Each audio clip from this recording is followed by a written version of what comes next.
ಧ್ಯಾನ ಅನಂತ ಆನಂದ ಹಾಗೂ ಆತ್ಮಶಕ್ತಿಯ ಶೋಧನೆಗಾಗಿ. ಲೇಖಕರು ಶ್ರೀ ಎಂ. ಕನ್ನಡಕ್ಕೆ ಡಾ. ಶಿವಾನಂದ ಬೇಕಲ್. 1. ನಾವು ಧ್ಯಾನವನ್ನು ಯಾತಕ್ಕಾಗಿ ಮಾಡಬೇಕು? ಪ್ರಶ್ನೆ: ಧ್ಯಾನವೆಂದರೇನು? ಎಂ. ಧ್ಯಾನವೆಂದರೆ ಅದೊಂದು ವ್ಯಾಪಕವಾದ ಪರಿಕಲ್ಪನೆ. ಧ್ಯಾನ ಎಂಬ ಶಬ್ದದ ಪ್ರಯೋಗ ಪತಂಜಲಿಯ ಯೋಗಸೂತ್ರದಲ್ಲಿ 3 ಭಾಗಗಳನ್ನು ಸೂಚಿಸುತ್ತದೆ: ಧಾರಣ, ಧ್ಯಾನ ಮತ್ತು ಸಮಾಧಿ. ಧಾರಣವೆಂದರೆ ಒಬ್ಬ ವ್ಯಕ್ತಿಗೆ ತನ್ನ ಮನಸ್ಸನ್ನು ಒಂದೇ ಹರಿವಿನಲ್ಲಿ ಪ್ರತ್ಯೇಕವಾಗಿ ಹಿಡಿದಿಡುವ ಕ್ಷಮತೆ ಅಥವಾ ಸಾಮರ್ಥ್ಯ ಅಥವಾ ಅಭ್ಯಾಸ. ಅಂತಹ ಸತತವಾದ ಪ್ರಯತ್ನ ಪಕ್ವವಾದ ಸ್ಥಿತಿಗೆ ಬಂದಾಗ ಧಾರಣ ಧ್ಯಾನವಾಗಿ ಮಾರ್ಪಡುತ್ತದೆ. ಅಂತಹ ಧ್ಯಾನ ನಿರಂತರವಾದ ಅವಧಿಯಲ್ಲಿ ಸ್ಥಿರಗೊಂಡಾಗ ಆತ ಸಮಾಧಿ ಸ್ಥಿತಿಯನ್ನು ಅನುಭವಿಸುತ್ತಾ ಅವನಿಗೆ ಸಮಾಧಿ ಅಂದರೆ ಏನೆಂಬುದು ಅರ್ಥವಾಗುತ್ತದೆ.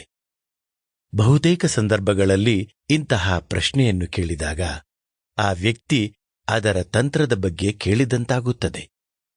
ಪತಂಜಲಿಯ ಯೋಗಸೂತ್ರದಲ್ಲಿ ಅಳವಡಿಸಲಾದ ಧ್ಯಾನಕ್ಕಿರುವ ಎಲ್ಲಾ ಅಭ್ಯಾಸಗಳು ನಾವು ಧ್ಯಾನದ ಬಗ್ಗೆ ಚರ್ಚಿಸುವ ಸಮಯ ಬರುತ್ತವೆ. ನಿಜವಾದ ಅನುಭವ ಬರಬೇಕಿದ್ದಲ್ಲಿ ನಾವು ಅಭ್ಯಾಸ ಮಾಡಬೇಕು ಮತ್ತು ಅದು ವೈಯಕ್ತಿಕ ನೆಲೆಯ ಮೇಲೆ ಹೋಗುತ್ತದೆ. ಏನಿದ್ದರೂ ತಂತ್ರಗಳನ್ನು ಅಭ್ಯಾಸ ಮಾಡುವುದು ಒಂದು ಉತ್ತಮ ಪ್ರಾರಂಭವೇ ಎನ್ನಬಹುದು.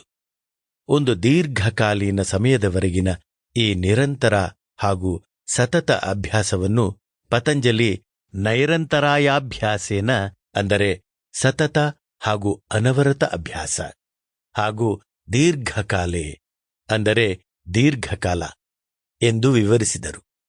ಯಾವುದೇ ಅಡಚಣೆಯಿಲ್ಲದೆ ನಾವು ಇದನ್ನು ದೀರ್ಘಕಾಲದವರೆಗೆ ನಿರ್ವಹಿಸುತ್ತಾ ಹೋದ ಹಾಗೆ ನಾವು ಧ್ಯಾನವನ್ನು ಮಾಡುತ್ತಿದ್ದೇವೆ ಎನ್ನುವ ಅರಿವು ಕೂಡ ನಮ್ಮಲ್ಲಿ ಉಂಟಾಗದಂತಹ ಸ್ಥಿತಿ ನಿರ್ಮಾಣವಾಗುತ್ತದೆ. ಅದೊಂದೇ ಸ್ಥಿತಿ.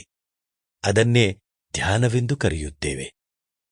ಆಗ ನೀವು ಯಾವ ವಸ್ತುವನ್ನು ಇರಿಸಿಕೊಂಡು ಧ್ಯಾನ ಮಾಡುವಿರೋ ಅಷ್ಟೇ ಅಲ್ಲ, ಸ್ವತಃ ನೀವು ಮತ್ತು ನಿರ್ವಹಣೆಯ ಆ ಪ್ರಕ್ರಿಯೆ ಎಲ್ಲವೂ ಒಂದಾಗಿಬಿಡುತ್ತವೆ. ಈ ಅನುಭವವನ್ನು ನೀವು ಪಡೆದಾಗ ಇತರೆಲ್ಲ ನಿರ್ವಚನೆಗಳು ಗುರಿಯನ್ನು ತಲುಪಲು ಬೇಕಾಗಿರುವ ತಂತ್ರಗಳಷ್ಟೇ ಆಗಿಬಿಡುತ್ತವೆ. ಎಲ್ಲೂ ತಲುಪುವ ಅಥವಾ ಗ್ರಹಿಸುವ ಪ್ರಮೇಯವಿಲ್ಲ. ವಸ್ತುಸ್ಥಿತಿ ಹಾಗೆಯೇ ಇರುವುದು. ಎಲ್ಲಾ ಚಲನೆಗಳಿಗೂ ಒಂದು ನಿಲುಗಡೆ ಬಂದು ಬಿಡುತ್ತದೆ. ನೆನಪಿರಲಿ, ಇವೆಲ್ಲವೂ ನಿಮಗೆ ಕಲಿಸಿದ ಪ್ರಸಕ್ತ ತಂತ್ರಜ್ಞಾನದ ಅಭ್ಯಾಸವನ್ನು ಅವಲಂಬಿಸಿರುತ್ತದೆ. ಹಾಗಾಗಿ ನೀವು ಆ ಸ್ಥಿತಿಯನ್ನು ತಲುಪುವ ತನಕ ನಿಮಗೆ ಕಲಿಸಲಾದ ತಂತ್ರದ ಅಭ್ಯಾಸ ಆವರೆಗಿನ ಧ್ಯಾನವೆಂದು ಪರಿಗಣಿಸಲಾಗುತ್ತದೆ. ಆದ್ದರಿಂದ ಬರೀ ಧ್ಯಾನದ ಕುರಿತು ಓದಿಕೊಂಡಿರುವುದಷ್ಟೇ ಸಾಲದು. ಪ್ರಾರಂಭದಲ್ಲಿ ಅಂತಹ ಓದು ಸ್ವಲ್ಪ ಮಟ್ಟಿಗೆ ಸಹಾಯಕವೆನಿಸಬಹುದು.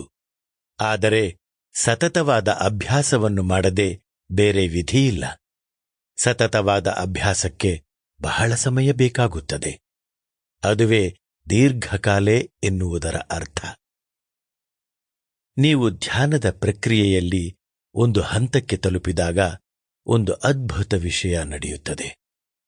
ನೀವು ಏನನ್ನೇ ಮಾಡುತ್ತೀರಿ, ಅದು ಎಲ್ಲಿಯೇ ಆಗಿರಲಿ, ಯಾವುದೇ ಪರಿಸ್ಥಿತಿಯಲ್ಲಿರಲಿ, ಬೇರೆ ಏನನ್ನೂ ಲೆಕ್ಕಿಸದೆ ಒಂದು ಆನಂದದ ಅನುಭೂತಿ ಅನವರತ ನಿಮ್ಮೊಳಗೆ ಹರಿಯಲು ತೊಡಗುತ್ತದೆ. ಇದು ಶಾಶ್ವತವಾಗಿರುತ್ತದೆ ಮತ್ತು ಅದನ್ನು ತಾನೇ ನಾವು ಆಗ್ರಹಿಸುತ್ತಾ ಬಂದಿರೋದು. ಉಮರ್ ಖಯಾಮ್ ಇದನ್ನೇ ತಮ್ಮ ರುಬಾಯತ್ನಲ್ಲಿ ನಮೂದಿಸಿರುವುದು. ತಾಳ್ಮೆ ಮತ್ತು ಒಂದೇ ಬಗೆಯ ಏಕಾಗ್ರತೆ ಬೇಕಾಗುತ್ತದೆ. ಪ್ರಶ್ನೆ: ಯಾತಕ್ಕಾಗಿ ನಾವು ಧ್ಯಾನ ಮಾಡಬೇಕು? ಎಂ. ನಾವು ಧ್ಯಾನ ಮಾಡುವಾಗ ಯಾವುದರ ಸಂಪರ್ಕದಲ್ಲಿರುತ್ತೇವೆ ಎನ್ನುವುದರ ಸುಳಿವು ನೀಡುವ ಸಲುವಾಗಿ ನಾನೊಂದು ಕಥೆಯ ಮೂಲಕ Sample complete. Ready to continue?